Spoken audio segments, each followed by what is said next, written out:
عنوان عزیز کا راز انٹین ڈور ڈی کا سال تھا۔ ترک شہر انطاکیہ میں سورج غروب ہونے کو تھا جب شہر کے پرانے دروازے سے ایک شخص اندر داخل ہوا۔ وہ شخص لمبا، وجیہ اور گہرے آنکھوں والا تھا۔ اس کے لباس پر گرد جمی ہوئی تھی، جیسے وہ ایک طویل سفر طے کر کے آیا ہو۔ شہر والوں نے جب اسے پہچانا تو حیرت سے ان کی آنکھیں کھلی کی کھلی رہ گئیں۔ یہ تو عزیز ہے، وہ تو مر گیا تھا۔ کیا یہ واقعی وہی عزیز ہے؟ عزیز جو 3 سال پہلے شہر سے اچانک غائب ہو گیا تھا، ایک دن اچانک لوٹ آیا۔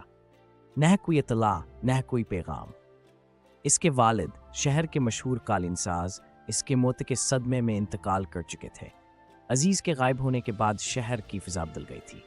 دلارا، عزیز کے بچپن کی محبت، اب ایک اور شخص کی منگی طرح بن چکی تھی۔ وہ عزیز سے بے پناہ محبت کرتی تھی، مگر جب اس کی کوئی خبر نہ آئی تو اس نے والدین کے دباؤ میں آ کر ایکری سے زیادہ فواد سے منگنی کر لی۔ عزیز کی واپسی نے دلارا کی دنیا ہلا دی۔ اس کی آنکھوں میں وہی پرانی چمک لوٹ آئی، مگر اب وہ ایک الجھن میں تھی۔ کیا وہ عزیز سے پھر تعلق جوڑ سکتی تھی یا اب دیر ہو چکی تھی؟ عزیز کے ساتھ جو دوسری عورت آئی تھی، اس کا نام تھا ماہین۔ وہ ایک خاموش طبع، پراسرار خاتون تھی۔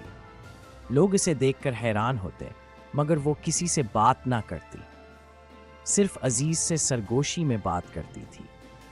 کچھ لوگ کہتے تھے کہ وہ کوئی جادوگرنی ہے، کچھ کا کہنا تھا کہ وہ عزیز کی بیوی ہے، اور کچھ نے تو یہ بھی کہا کہ وہ انسان ہی نہیں۔ ماہین شہر کی پرانی لائبریری میں اکثر گھنٹوں گزارتے ہوئے دیکھی جاتی، پرانی کتابیں کھولتی اور کچھ عجیب رسموں کے بارے میں پڑھتی۔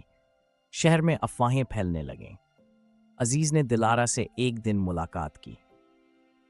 وہی پرانی جگہ، وہی درخت کے نیچے بیٹھ کر اس نے دلارا سے کہا، میں مر نہیں گیا تھا دلارا، میں قید تھا۔ ایک ایسی جگہ جہاں وقت بھی سست ہو جاتا ہے۔ دلارا نے حیرت سے پوچھا، کس نے؟ کیوں؟ عزیز کی آنکھوں میں آنسو تھے۔ میرے والد کی ایک دشمنی نے مجھے وہاں پہنچایا۔ ماہین ہی وہ واحد ہستی تھی جو مجھے وہاں سے نکال سکی، لیکن اس کی قیمت چکانی ہے۔ عزیز کو رہائی دلانے کے بدلے ماہین نے ایک وعدہ لیا تھا کہ وہ اس کے ساتھ رہے گا تا عمر، لیکن عزیز کا دل اب بھی دلارا کے لیے دھڑکتا تھا۔ ماہین نے آخر کار عزیز کے دل میں چھپی خواہش کو بھانپ لیا۔ ایک شام وہ اسے ایک پراسرار دریا کے کنارے لے گئی۔ تم آزاد ہو سکتے ہو عزیز، مگر ہر آزادی کی قیمت ہوتی ہے۔ کیا قیمت ہے؟ عزیز نے پوچھا۔ ماہین نے آہستہ سے کہا، تم اپنی سب یادیں کھو دو گے، دلارا کی، اپنے والد کی، اپنے بچپن کی، سب کچھ۔ عزیز کے لیے یہ فیصلہ آسان نہ تھا، مگر جب اس نے دلارا کو فواد کے ساتھ خوش دیکھا تو اس نے خاموشی سے قربانی دینا قبول کر لیا۔ اگلی صبح شہر کے لوگ ایک بار پھر حیران تھے۔ عزیز اور ماہین غائب ہو چکے تھے۔ ان کے گھر کا دروازہ کھلا تھا، اندر صرف ایک پرانا خط رکھا تھا۔ محبت کبھی ختم نہیں ہوتی، بس شکل بدل لیتی ہے۔